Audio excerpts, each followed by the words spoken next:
ഇന്ന് അത്തം ഒന്നാണ്. അത്തം 10-ന് ഓണമെന്നാണ്. അത്തം വന്ന അന്ന് തുടങ്ങിയത് തൊട്ടിട്ട് അത്തം 10-ന് ഓണമാണ്. അപ്പോൾ ഇന്ന് നമ്മുടെ കേരളത്തിലുള്ള എല്ലാവരും ഓണാഘോഷത്തിൻ്റെ തിരക്കിലായിരിക്കും എന്നാണ് ഞാൻ വിചാരിക്കുന്നത്. ഇത് ഈ ചാണകം കൊണ്ടാണ് മെഴുകിയത്.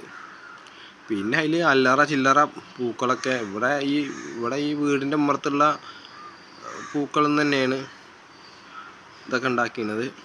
ഞാനല്ല കേട്ടോ, അമ്മയാണ് ഉണ്ടാക്കിയത്. പക്ഷെ ഇതൊന്നും സന്തോഷത്തിൽ പെടുന്നില്ല അല്ലേ ആർക്കും.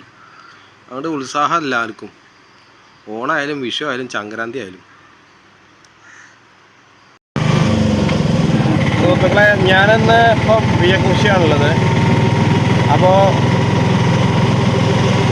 രാവിലെയൊക്കെ കൂടുതൽ ഏറ്റവും പെട്ടെന്ന് ജോലിക്ക് എത്തണം എന്ന് പറഞ്ഞ് പോണ എല്ലാവരുമാണ് ഇപ്പോൾ നിങ്ങൾ മുന്നിൽ കാണുന്നത്. ബസ്സിൻ്റെയൊക്കെ അവസ്ഥയും കൂടി ഒന്ന് നോക്കാം.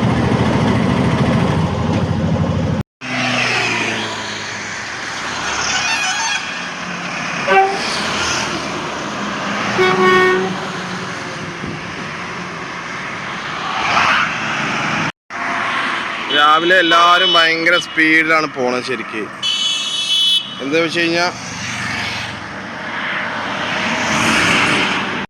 എല്ലാവരും രാവിലെ നല്ല സ്പീഡിലാണ് പോണത്. കാരണം പെട്ടെന്ന് ജോലിക്ക് എത്തണം, പെട്ടെന്ന് ഓഫീസിലെത്തണം, പെട്ടെന്ന് സ്കൂളിലെത്തണം. അങ്ങനെ പല ചിന്തകളിലായിട്ടാണ് പോണത്. ഞാനൊരു കാര്യം പറയാം, നിങ്ങൾ നേരത്തെ എണീറ്റ് കഴിഞ്ഞാൽ ഒരു പ്രശ്നമില്ല. പിന്നെ നിങ്ങൾ എല്ലാവരും രാവിലെ പ്രാർത്ഥിക്കുന്ന ആൾക്കാരാവും. നിങ്ങൾ കൂടുതൽ എന്താണ് പ്രാർത്ഥിക്കല് അതുകൂടി ഒന്ന് പറഞ്ഞാൽ ഞാൻ അതിലൊരു നല്ലൊരു വഴി പറഞ്ഞുതരാം. നിങ്ങൾ ദൈവത്തിൻ്റെ അരികിൽ പോയിട്ട് പ്രാർത്ഥിക്കുമ്പോൾ നിങ്ങൾ എന്താണ് പറയേണ്ടത് അറിയോ? ഇതാണ് നമ്മുടെ KSRTC ചേട്ടൻ.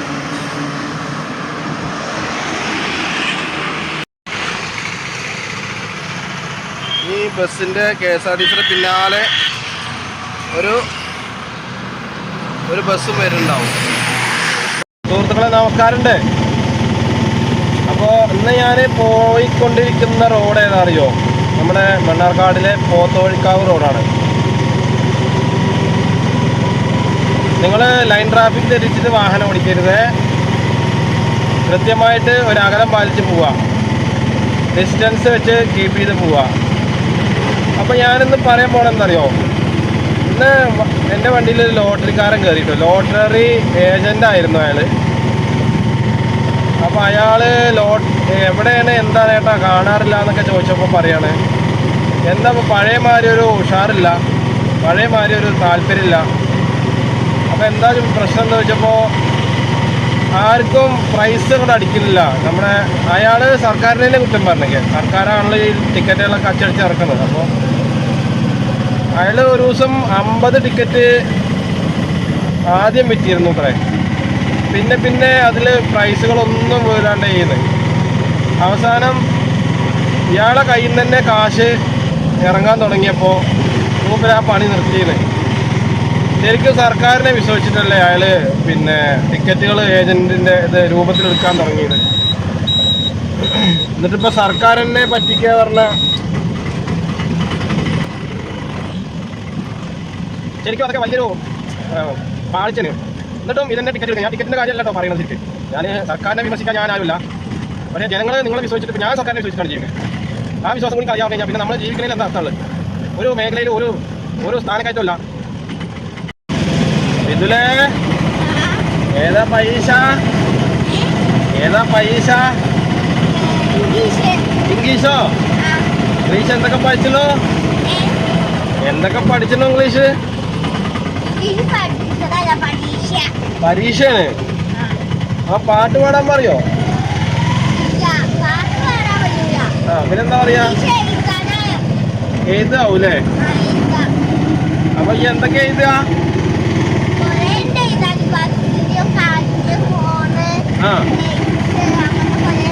കൊറേ ഉണ്ട്. അപ്പൊ ഏറ്റവും കൂടുതൽ ഏതാ? ബസ്സിന്റെ തന്നെ എഴുതാ, കാറിന്റെ എഴുതാ? ബസ്സോ? നമ്മുടെ റോഡിനെ കുറിച്ച് ചെയ്തോ? UKG-ലോ?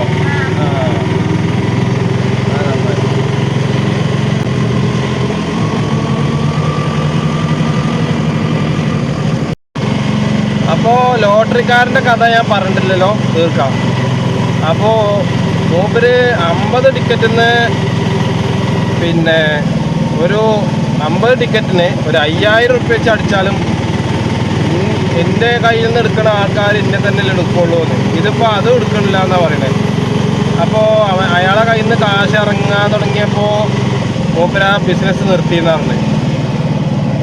ശരിക്കും സർക്കാർ ജനങ്ങളെ പറ്റിച്ചുകൊണ്ടാണ് ജീവിക്കുന്നത് കേട്ടോ. അങ്ങനെയൊന്നും ജീവിച്ചിട്ട് ഒരു കാര്യമില്ല കേട്ടോ. രാക്ക് കേട്ട് തിന്നണ ചോറില്ലേ, അത് ശരിക്കും കൊലച്ചോറാണ്. അത് ഒരിക്കലും നിങ്ങൾ എവിടെ പോയാലും നമുക്ക് പിന്നെ ഗുണം പിടിക്കില്ല. അപ്പോ ബാക്കി നല്ലൊരു പാട്ട് പാടുമോ? നല്ലൊരു പാട്ട് പാട്. ഇംഗ്ലീഷ് പാട്ടറിയോ?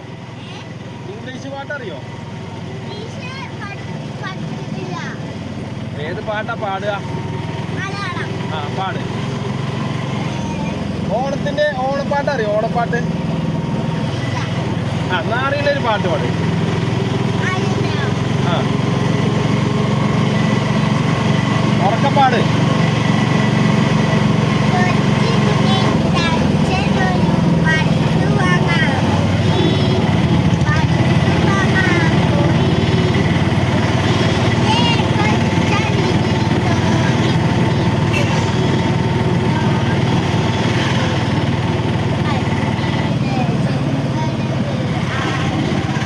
ഉറക്കപ്പാട്.